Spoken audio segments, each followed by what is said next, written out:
Goliath to kind of absorb the initial siege tanks hits, and he is going to be able to take all of these siege tanks out. Skyhigh, now it looks like it was too late though. Skyhigh able to run in with some more siege tanks. He doesn't have the high ground, but he's still going to be able to provide some additional delayed defense and contains Fantasy essentially, and he's going to be able to roll with an absolutely huge amount. And this is the other problem for Fantasy. He's isolated from that 12 o'clock. The only thing he can use to defend that 12 o'clock is essentially, I don't know, Wraith, and that's not going to cut it. Single dropship there. I don't know why he bothered to lift those 2 starports. Well, okay, never mind. They're isolated off. Those 2 starports finally discovered, going to back off, going to lift off. But I think Skyhigh has done exactly what he needed to do. He held Fantasy back. Fantasy didn't press when he needed to. Now Fantasy's going to be locked to 3 bases, and even though he had, I would say, a pretty significant economic lead for some time, he wasn't able to capitalize on it.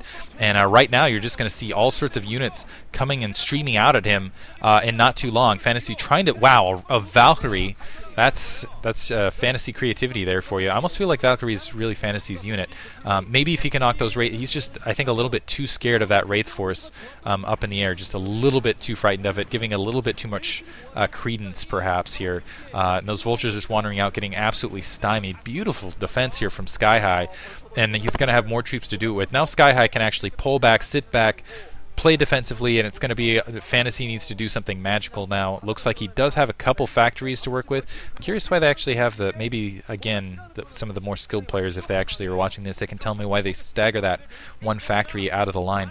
But essentially it's going to be 1 base versus 3, potentially 4 in not too long, because Skyhigh is just absolutely rolling. He's got that natural secondary, he's got that 9 o'clock, he's got the upper left producing, and he has the 6 o'clock versus Fantasy, who looks like he's losing SCVs here. Even at his natural secondary, he's going to end up losing that 3 o'clock in not too long, probably. Looks like Skyhigh is now on the roll, and I got to say, this is a beautiful opening match for this rivalry. This is definitely beautiful, and Skyhigh looking just absolutely like incensed. He's like, I'm not gonna, that Terran rage. That's the thing. Like other players, I'm not sure what Protoss and Zerg really fueled off of. I almost feel like Zerg are almost fueled off of cool, you know?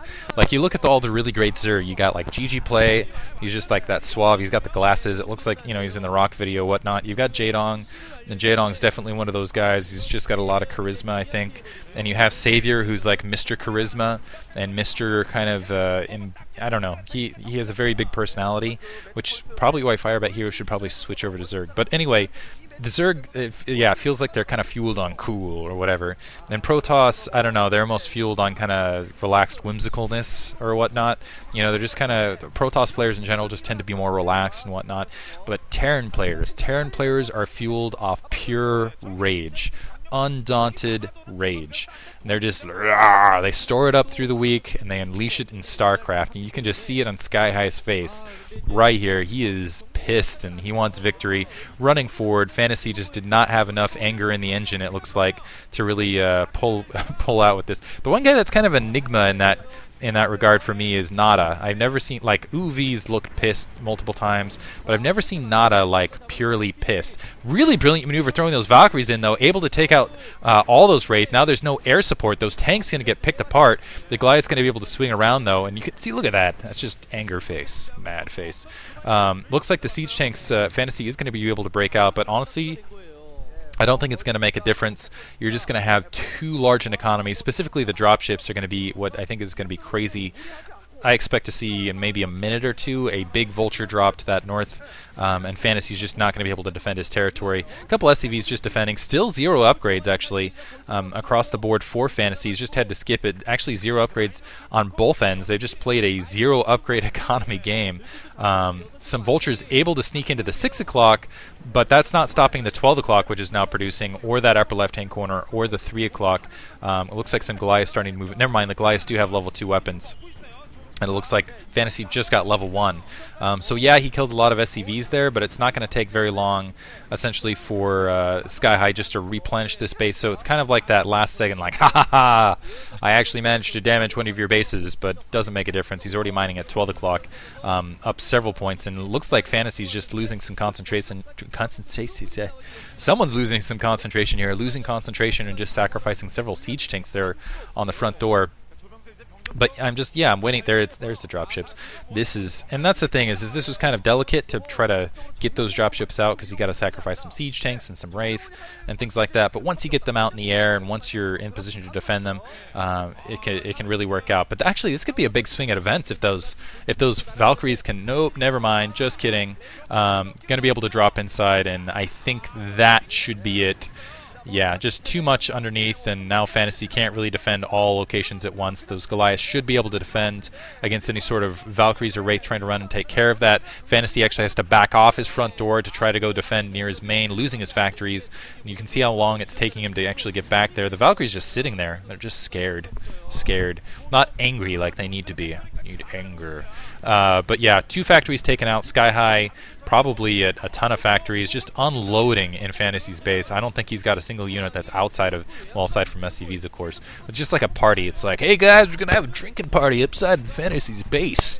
Yeah, about 23 minutes in. See you there. The invite's out there in Fantasy. You could just say it's hosted at his house and he didn't know about it. Is really what's happening here. It's like, yeah, going to be tons of SCVs to drink or eat or something, whatever. You guys get the metaphor. Anyway, this game just, I gotta say, was really exciting to cast, but it looks like Fantasy is going to fall very early on to Skyhigh, which bodes very well for CJ. I'm not sure why Fantasy's deciding to linger here. Just feels like, hey, I'm going to let my starport burn and maybe gather my emotions so I don't cry when they say GG.